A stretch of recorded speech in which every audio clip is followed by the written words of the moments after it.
There you go. All right, so we'll call this Board of Directors meeting to order at 7:03 p.m. This board has a land acknowledgement and anti-racism statement that they've written and it's posted on the board's website. Roll call. We're missing Brian, Josh, Kanu, and Sam tonight.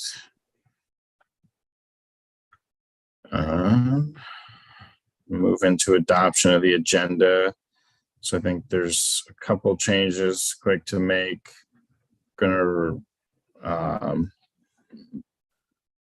be removing the capital request for the mower. There's going to be some more information, I guess, on that is what I've heard from Joel. So be later, and then adding to the communications committee, appointing a second board director as well.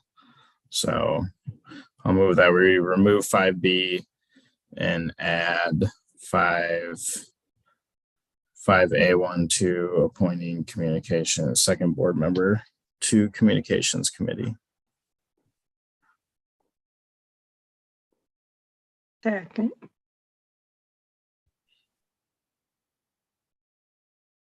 All right. Any concerns with that? All those in favor? All right. I'll make a motion to pass the amended agenda.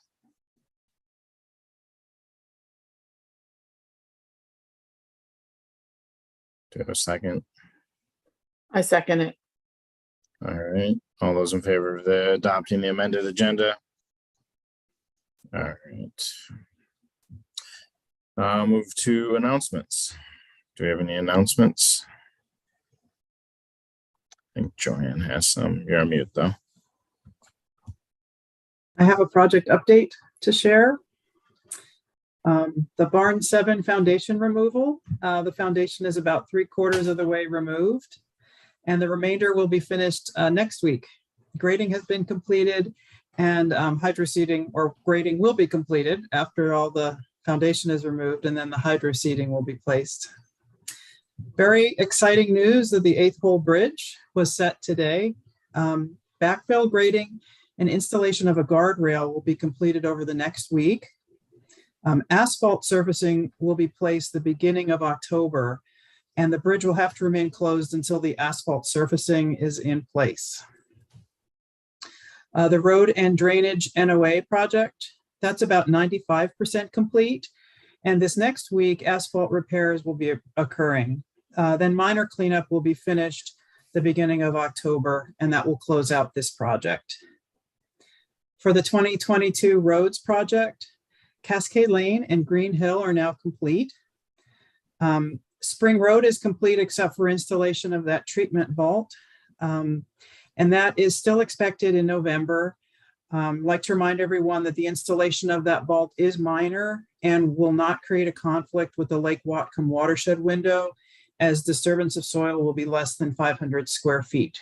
So there's no obstacle to completing that project.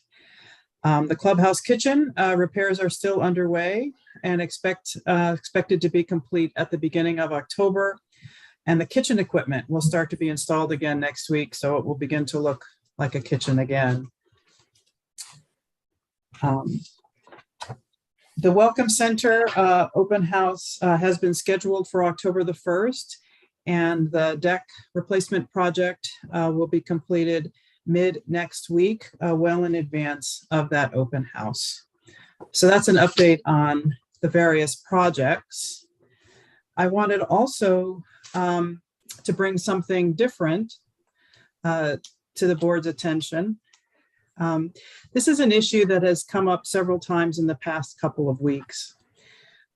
Recently, we've had individuals entering active construction sites like the clubhouse kitchen and the Welcome Center. And then when staff or security asks those people to leave the site, they've responded by saying that as members that they have a right to be there since they own the property. I do understand and respect the stake that every member holds in Sudden Valley, and we welcome their interest and involvement. But it's my responsibility to protect SVCA assets and to make sure that members are safe while using them. And because of that, I would like to make sure that the community is aware that no unauthorized person will be allowed to enter an active construction site, regardless of their status as a community member, a board member, a committee member, or a private individual. Rules of use are in place for all Sudden Valley's facilities, and we really need to follow them to ensure the safety and well-being of the community.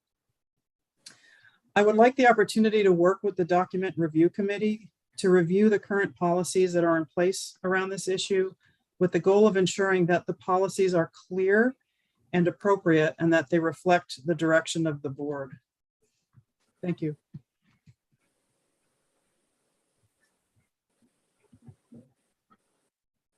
Nancy? Yeah, just wanted to say that ballots should mail October 3rd, which is a Monday, and you should get them later in the week, maybe even by Friday or so. It's just hard to predict with the post office. They're mailed in California, Southern California, so it may take a while. That's all.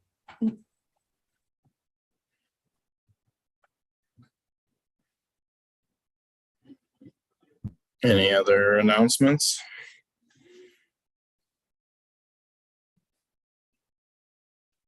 Keith? Yeah, thanks, AJ. Yeah, I just wanted to quick announcement about the ACC is actively looking for committee members. So if anybody in the community is interested in joining our committee, I'd greatly appreciate it. You can contact John or Deb over at admin, and they could tell you how to get involved with us. And it would just help out the community if we could get more members involved. And that's it. Thank you. Remember, the election's coming up, and so if you're interested, please submit an application. Thanks.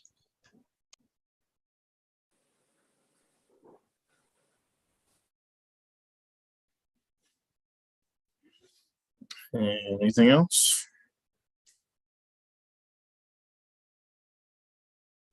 All right, thanks for all those announcements. Thanks for the update, Joanne. Move to property owner comments. Yeah, 20 attendees with us tonight. A couple folks lining up with hands raised here. So I'm going to go ahead and bring over Heather. Heather, if you could give your name and address, please.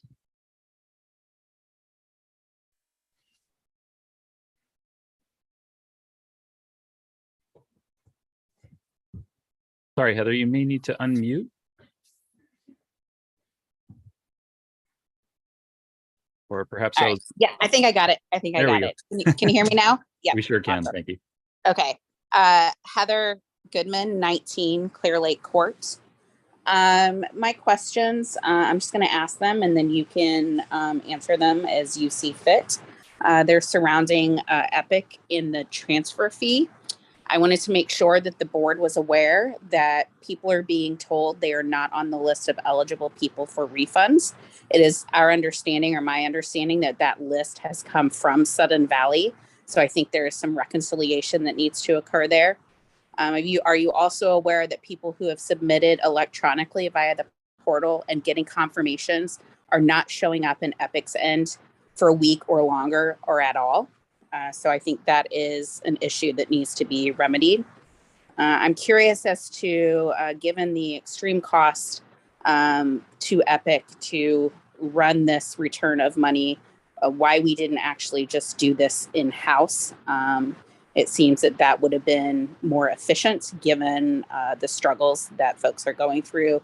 And given that I see the reviews for all of the companies that do this were actually not great. So I'm curious what the decision was behind that. Also, since you're determining as a board that the transfer fee was illegal, will there be interest paid to those that paid into the transfer fee? And then also, I just wanted to say as a reminder that I know that has come up in this meeting before, and not this particular meeting, previous board meetings, that it was stated that the board thought not many people would ask for a refund. I want to make sure that you do understand that based on state escheat laws, that unclaimed money does not revert to the use of the association. It should already be sitting on our books as a liability, and will sit there for 3 years, at which time it needs to be turned over to the state as unclaimed property. I'm just curious as to why this wasn't determined as part of returning funds before the decision was made, as it's actually a common law in most states, albeit they do vary somewhat. And then also, Joanne, I would like to say it's great to have you. It's lovely hearing actual capital project updates. And I think as we get updates, which we have not in the past, even when questions were asked of this board, I think you will see people less inclined to want to go see for themselves. When you don't get answers, people want to know the answers and they go look for themselves. So thank you. I really appreciate that and understand the need to keep people safe. That is all for me today. Thank you, Heather. I'll go ahead and return you to the attendees here. So AJ, do you want me to address the EPIC questions? Sure. Go on. Okay, so one of the things that happened with EPIC is, first of all, the board as a whole voted to assign EPIC as our third-party servicer on this. That is on. You can go to YouTube. You can view all of the documentation and our discussion on how we came about that decision. It was all done in open meeting, and so it's all right there, including our discussion regarding the reviews and also our finance director's conversations with each of the parties that were bidding on this. The reason we did not utilize our staff is that we simply do not have the staff to do this. This is there's a lot of compliance issues with this. There's legal documentation associated with it, and everything does have to be tracked and documented. And our staff already has obligations based on their current job descriptions and taking care of this community. This would have been an additional burden that we just, it did not make sense to do that. And we couldn't have the assurance that we would be able to meet all the compliance issues that are involved in something like this. Regarding returning those monies or the claim that these go to the state, that's not true. We're a homeowners association. This is not a class action lawsuit, and we weren't forced by any court to return this money. What we did is we made a determination based on the advice of our attorney and our finance director that this was an inappropriate fee. And it was something that he had told the previous board. And this was, it has always been an inappropriate fee. It was questionable because our bylaws don't permit it. We never said it was illegal. We said it was inappropriate. And we as a board made the determination based on that advice to return these funds. They are anything remaining in there just will continue to sit in our reserve account and supplement our reserves, which I don't know why any member would have a problem with that. All of that being said, I don't recall anyone on this board ever saying that we thought no one would claim that fee. The reality is that there will be some people that will not claim it. And those people that actively opposed us returning it, I would suggest they not claim it. They want it to build the reserves or keep emergency funds. The best way to do that, don't claim it. If it's offensive to you, don't claim it. You're not under any obligation. But by all means, if it's due to you, absolutely claim it. You have the right to do it. But you also can leave it there too. But we don't return it to the state. These are HOA funds that will continue to sit in our reserve studies. Regarding the issues with EPIC, that came about because a realtor posted the URL prior to the official announcement. That is exactly what happened. They weren't set up. We had not made the official announcement yet. And most of those people that went in prior to the official announcement, there was a delay in them showing in the system. Almost all of the people that you're hearing these complaints about are the ones that went through the Facebook link. And it caused a problem. So all of that's being addressed. Joel is working with Epic to make sure that's addressed, and he's going to be posting an update to the website early next week, and also an update to the frequently asked questions to provide those assurances that everybody's looking for. But yes, the association provided the list. The issue, just so everyone knows, the reason that you have to, one reason you have to provide your closing document is because Sudden Valley receives payment or received payment from the title companies. It does not show who paid it, buyer, seller. It just comes from there. So all we know is who the buyer is and who the seller is. And so those individuals, and if you read the frequently asked questions, it'll explain how that works, but you'll need to show that you're the party that paid that fee in order to receive it back. That's why you have to provide the documentation and proof of your identity. So I hope that answered all of those questions. Thank you. All right, we've got a hand raised here from Raul. Raul, I'll go ahead and bring you over here. If you could unmute and give your name and address, please. I'm on Gate 3, 9 Inglewood Place. First of all, I don't know who's running in November, but if AJ, if you're running and some of the other folks are running, that would be nice. I have some issues, and we all can disagree on some things, but we can also learn from them. And I think all of you have done a good job. You stayed on budget. You fix what you fix or repair with what you have, and then you build up your reserve and then spin as you go. I like that approach, but I agree with the one lady about the time to get the refund. It's ridiculous. I sent mine in the first day I found out to excuse me, to mail it in, and I gave them the paperwork and all that, and they said, "You're talking November." And I go, "What do you mean November? You got all the information. You got the ID. You got the copy of the title." And the other option was direct deposit. That would be even faster. And I saw the form for that also. So I disagree on that part, but I agree with most of the points that Sonia made, except for the one thing. I believe you're wrong. It wasn't appropriate. It was illegal. It would have been a class action suit, no doubt about it, because they put on that transfer fee, HOA fee. Now, they would have given us an option, which I would have taken. Either have that going towards homeowners' dues and calculate how many months I would pay, or you don't have to pay into it. That would have been good. I would have gone with that option. I would have gone with that. So I hope all of you run again. And if I have enough time, I have one more quick issue. The attorney told you that you could buy that property without voter approval, and it would have to be within the board, have to be voted for, but within the board. My question is there anybody who knows? I looked at the bylaws. I couldn't find it.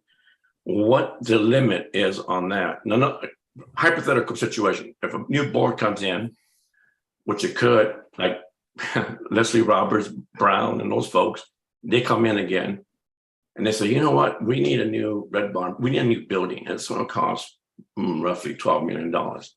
Can that be applied with the same bylaw that was used to buy this piece of land?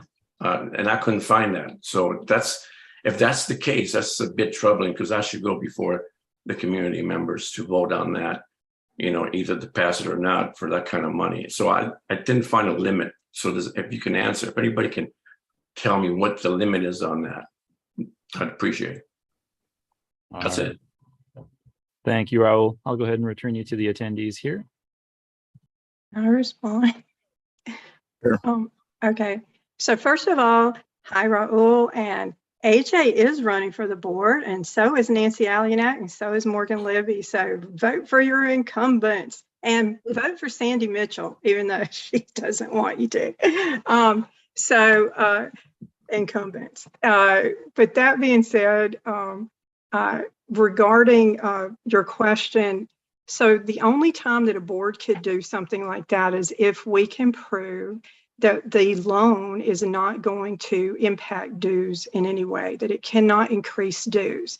That required our accountant to put projections together, show all of our financial documentation. The attorney had to review it and write an opinion. All of that goes to the bank because they need assurances that this type of loan in no way has the ability to cause us to have to raise dues or do a special assessment.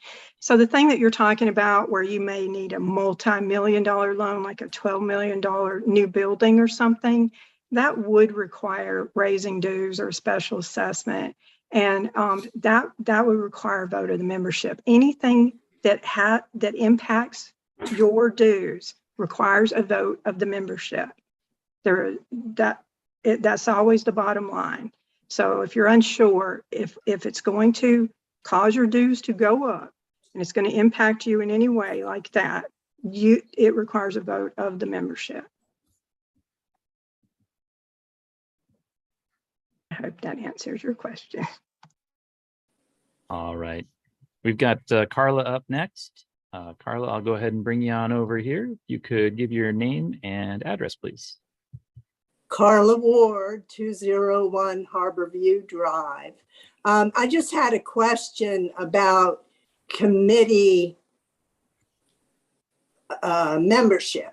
So given that the ACC is looking for committee people, once somebody is approved by the board, does their term expire at the AGM or what? I don't know what the terms are because there was a time I was appointed to a committee. It was like 3 months before the AGM. And then I was told that I had to reapply after the AGM. So I didn't know what the current lay of the land is. Thank you for your question there, Carla. I'm sure we'll have some knowledgeable folks here who will chime in on that. We'll go ahead and return you to the attendees here. Technically, yeah, term would end at the AGM, but I think the hope would be that you'd probably stick on and people would keep going afterward. But the board could easily approve, at the first meeting and after the AGM, new members for the ACC. That's kind of what we did last year, I think, or the beginning of this year and last year. All right. Nancy? Only the elected committees that are in their primary term, elected members, continue on after an AGM because it's a new, say, administration. It's what happens with the legislature too.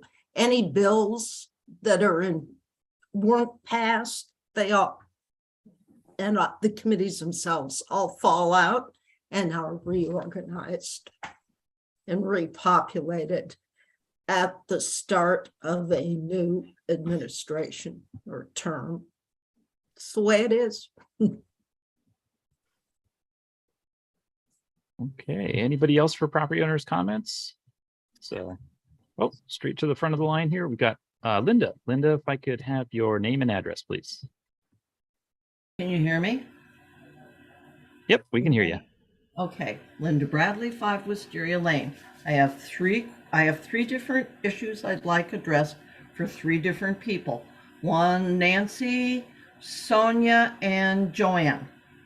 And so do you want me to just ask them all and you'll answer them then? Or how do you want to do this? I think that's ask your questions and we'll figure it out. Okay, sounds like a plan. For Nancy, I have a question. If this is the draft, just the draft of the booklet, isn't it really, really late? And when are you going to get the printer proofs from Unilect? You answered about mailing. My next question or questions are for Joanne. You mentioned last time in answering my question about the deck over at the Welcome Center and you said that there was set aside in the capital funds for work that needed to be done. There's nowhere I could find, and I went back and listened to someone to say, what is that set aside amount? No one's put a dollar amount on that.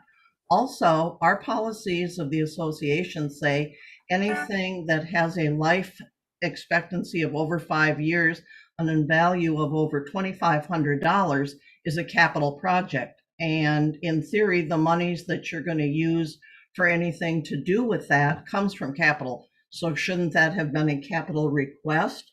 And also, if you're reporting on project updates, what's going on with the main pool? I didn't hear you mention that.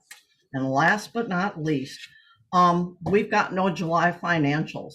We should have got our July financials in September, and because you got behind, we're with that. We haven't had any of the capital reports. And when are we ever going to see that? Because you're behind. Or are they going to be just published in the under the finance committee's data? And that's it. All right. Thank you very much, Linda. I'll go ahead and return you to the attendees here. I can answer my part of those questions. I can probably answer all of them.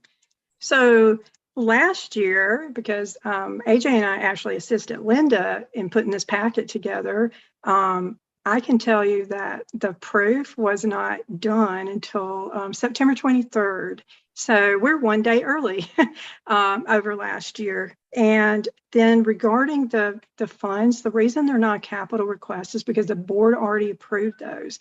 It's almost $65,000, and that's what we discussed as part of the loan, that there was a buffer amount of money in there that was allocated for any unknown expenses regarding the move-in into the property.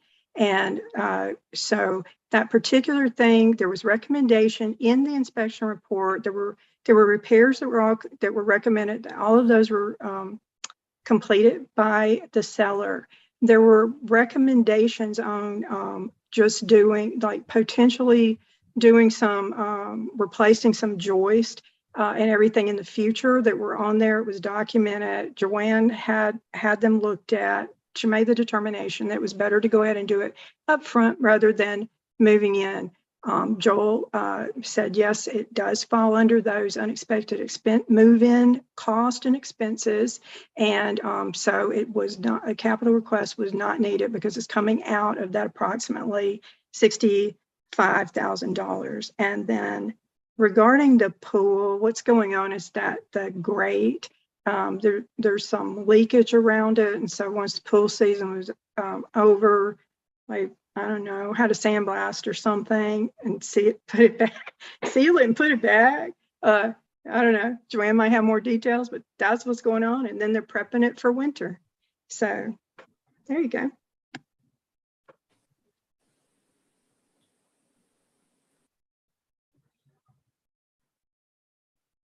All right, we've got one more person lined up here. KSC is the name that I've got on here. If you could give your name and address, please.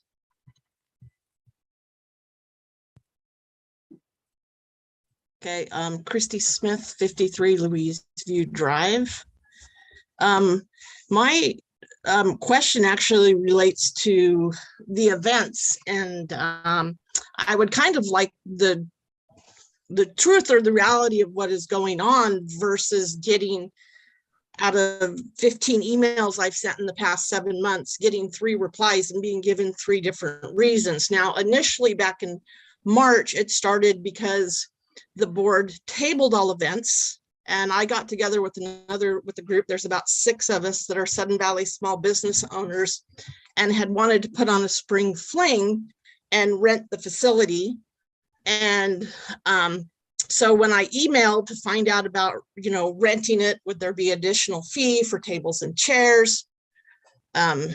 We had the application already filled out, and I got told that all events were on hold, even if somebody else was putting them on. The most recent reason I got was due to construction. But I was also asking for like events overall, including those that you guys have voted on. And from the rec department, my latest response is they're waiting for approval. They can't move forward until they're given the go ahead. And I know the other question that has been thrown out is the fees have to be looked at.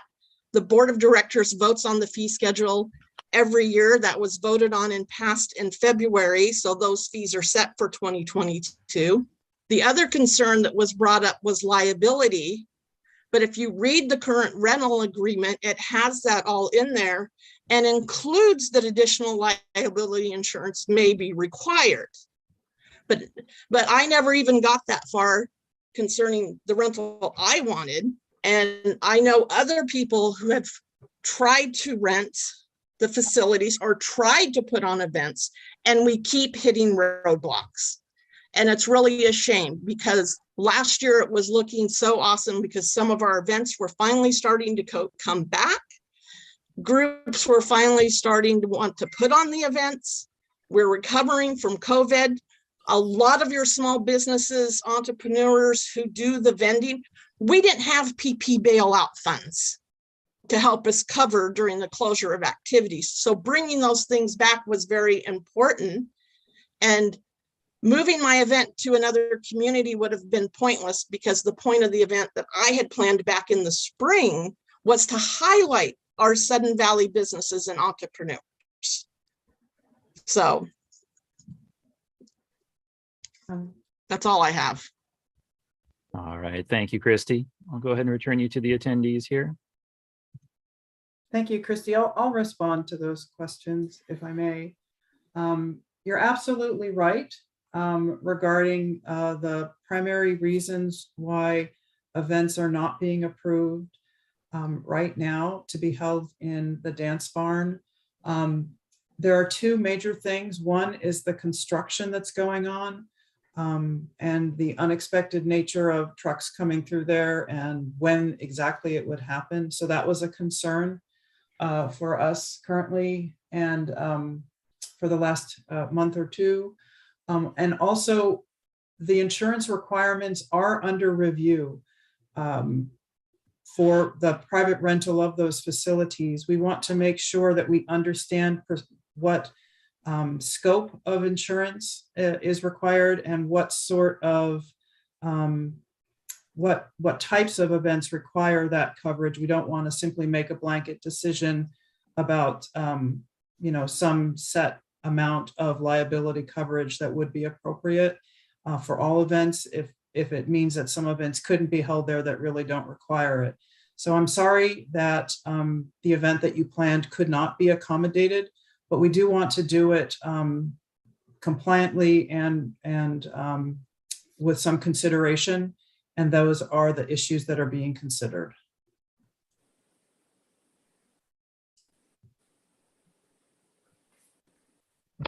All right, we do have another hand raised here.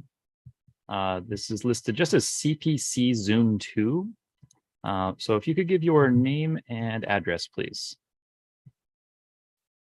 It's Rob Gibbs, 14 Far Summit Place.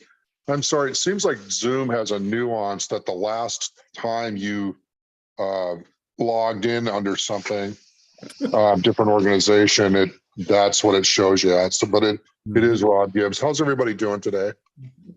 I think we're just about out of time, so I just want to quickly ask a question. Joanne, well, welcome. I'm really glad that you're here with us. And I really appreciated seeing the updates on the projects. It sounds like things are moving forward. There is a project that I wanted to ask you about, if you could maybe help us as time goes on how things are going with it. As you may know, our launch ramp dock is, we need to replace it. I know that we've been told in the past that there are permits that have been submitted. I'm wondering, do we have an actual formal plan? Do we have tasks that we're tracking? I think probably maybe the longest duration of some of those tasks would be the permits, but how are we doing? Do we actually have a formal plan, Joanne? Do we Do we know where we are with the permits? Do we have a design task that's there? Are we, in terms of, like, and AJ knows this, there are tasks that you can have start to start predecessory relationships where I think maybe we could look towards getting design at the same time that we're trying to get permits, so we're ready to go. But Joanne, I was kind of hoping maybe you had an update for us on that. It's really important, especially the dry slip rentals, is because we need that to launch. Thank you, Ron, for those questions. Yes, the project is being designed and worked on, and no, I don't have the kinds of details that you've asked me for immediately, and I apologize for that.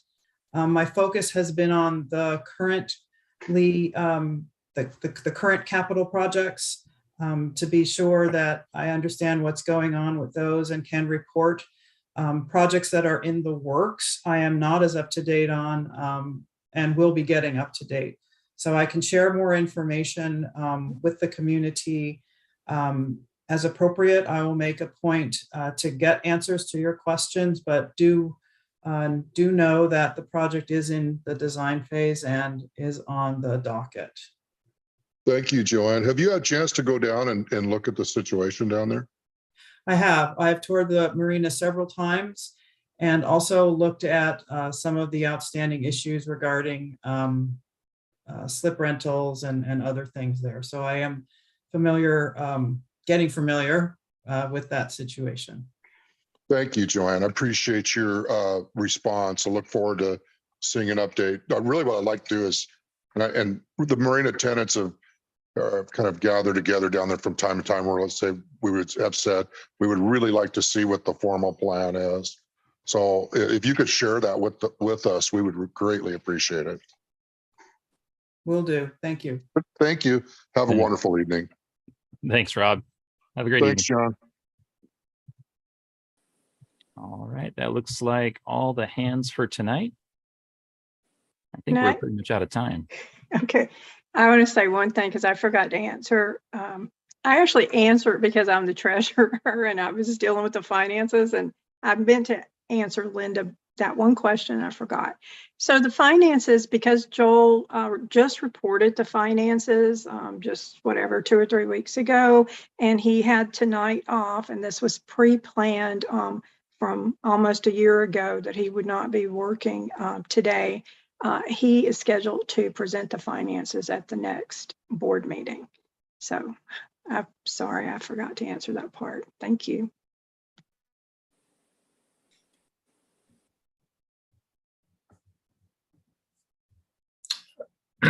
All right, we'll move on to continuing business. And the first item on the agenda is the roadside mower training plan. This was something that the board had talked about, and so I believe Mike and Joanne put this together, and I think Joanne's going to speak to it. Thanks, AJ. Yes, Mike Brock, our maintenance superintendent, pulled together a training plan in answer to the board's request for that. And I am here tonight to share just the primary elements in that plan. First of all, a representative from Brim Tractor will provide training upon delivery, and that delivery is expected by the end of the month. They of course are dependent on their supply chain, but we've been in contact with them and we expect that it will be here in a timely way. The training that's delivered by their representative will include a safety orientation. It will cover preventive maintenance requirements and also a demonstration of how the unit should be operated for safety. That training will be hands-on, so people will be there touching it and working with the representative from Brim Tractor, who is an experienced operator of that piece of machinery. Following training, the maintenance supervisor or the maintenance foreman will be responsible to observe staff operating that equipment within the confines of the Area Z maintenance yard before they're allowed to leave the yard and operate the machinery independently. They'll have to prove their competency to one of those supervisors. This approach to training has been used successfully in the past, specifically recently on the hydrovac trailer with turnover in staff. We organized a specific training for that piece of equipment so that it could be used safely. And so far, we've successfully used that equipment to clean out a number of culverts and do some other things with that machinery. And it's, as we said, it's been super successful. We'll be careful to document the staff that attend the training using a sign-in sheet. And if anyone is absent on the day of the training that would need to understand and be trained on the machinery, that follow-up training would be provided by either the maintenance superintendent or the maintenance foreman, and then that person would have to be observed using the equipment safely before being certified, so to speak, to use it independently outside of the yard. So that's the proposed plan.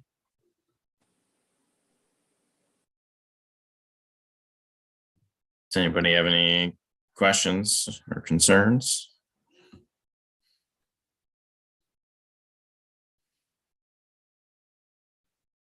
I think it sounds like a good plan. I think it sounds awesome. I'm glad to hear about the VAC thing, because it's incredible, because that was purchased a few years ago, and then we found out that we didn't have any staff that knew how to operate it, so it wasn't being used. It was just sitting there. So yeah, this is great news. I'm glad to hear it.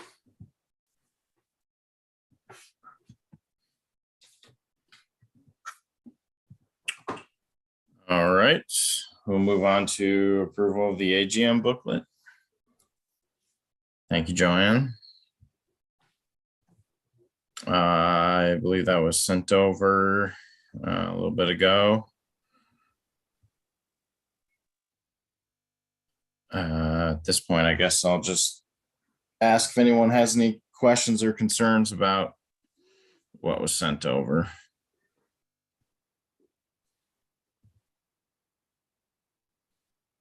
Timing.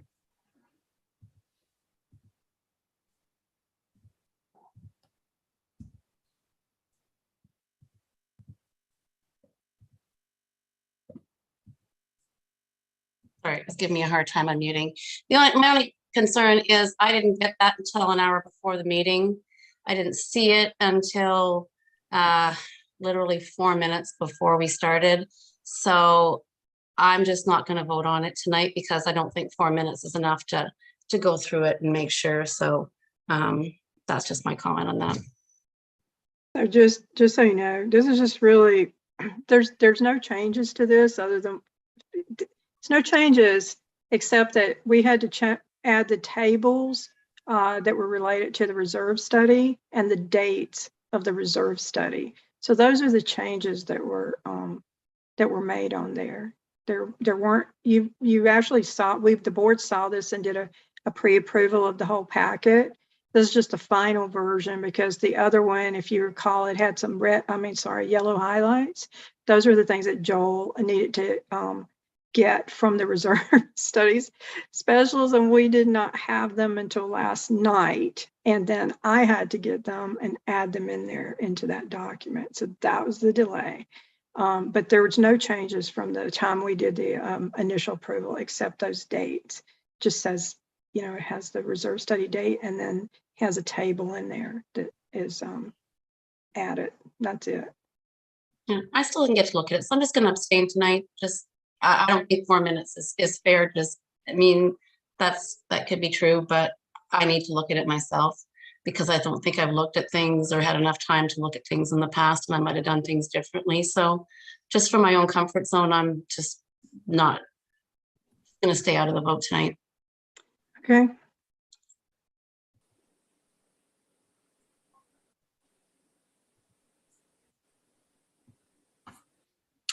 All right, well, I'll make a motion that the board of directors approve the final AGM booklet. I second that. Any other questions? Call the question then. All those in favor? All right, that passes with Timmy abstaining. All right, now we're moving on to appointing communications committee chair and a second board member and having a designated staff member as well. Sonia, I'd like to nominate Sandy Mitchell as chair of the communications committee. Second. is there any other nominations?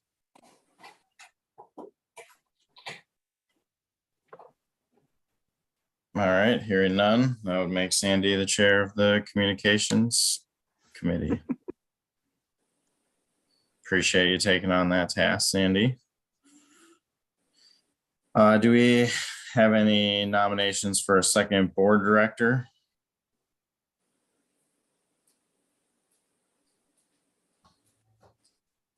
I would like to nominate Morgan Libby as the second. If she'll accept, as the second chair. Well, She's gonna Sandy's kill me hand for was doing up. that. I know, I shouldn't have done it. So I agree with the nomination of Morgan. Thank you. Any other nominations?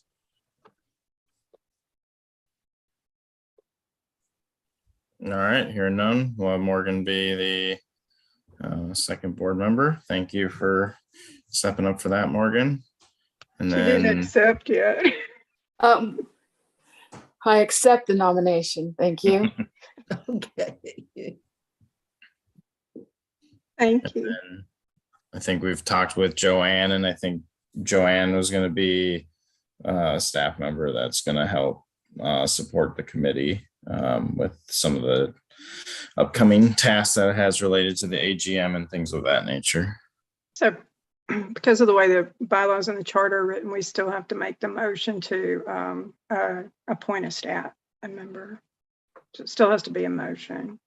Okay, I'll move that Joanne be the staff member designated to the communications committee. I second it. All right, all those in favor? All right, passes unanimously. And I think that's the last of it. So I'll make a motion to adjourn. Second. All those in favor?